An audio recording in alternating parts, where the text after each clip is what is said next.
This message is brought to you by the Stop LAPD Spying Coalition. Automating Banishment, the surveillance and policing of looted land, examines LAPD's data-driven policing programs. This report reveals how these programs were used to terrorize, contain occupied neighborhoods, remove Black, Brown, Indigenous, and poor peoples from their lands, all in service of real estate development, generational wealth, settler colonialism, and white cis heteropatriarchy. We also examined the broader ecosystem of power that surrounds data-driven policing, including collaborations among the city attorney, prosecutors, academics, nonprofit organizations, land developers, and business improvement districts, also known as BIDs, all operating under the guise of data that contributes to displacement. Predictive policing has been rebranded through the process of reform, but it is still used to speculatively criminalize our communities and banish people from land. To better understand how data-driven programs were applied with the intent to harm, we spoke with General Dogon and Steve Diaz from the Los Angeles Community Action Network. Together, we walked around the locations in Skid Row that LAPD had marked an anchor point to target them for extreme policing. Our research uncovered that these anchor points are all locations that developers are targeting to gentrify and banish Skid Row residents from. We visited these anchor points with Dogon and Steve and asked them if these locations were hotbeds of crime like LAPD claimed. There ain't no crime, bro. There ain't been no crime in the whole city. Remember, Chief Bratton talked about that. He said the crime rate in the city of Los Angeles is back down to the back it was in the 50s. Right? They try to justify, enforcement.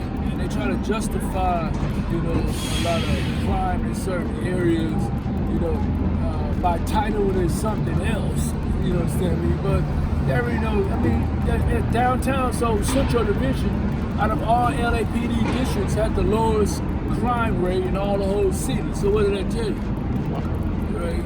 And so there ain't no, survival shit is what's going on, poverty. One of the buildings targeted for CNAP was a Frontier Hotel, not called the Rosalind Lofts, where Steve from LACAN lived.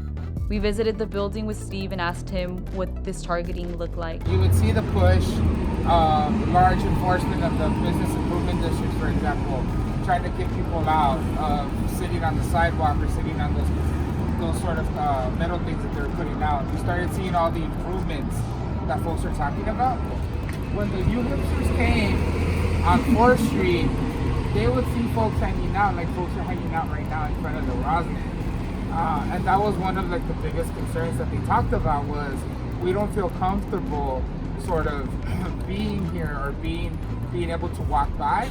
And that was sort of documented everything from the downtown news to sort of even the Frontier injunction that happened way back in the day.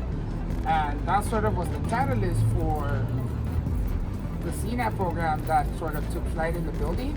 And the CNAP regulations and the injunction were sort of what led for, this used to be an entrance, for that entrance to be closed.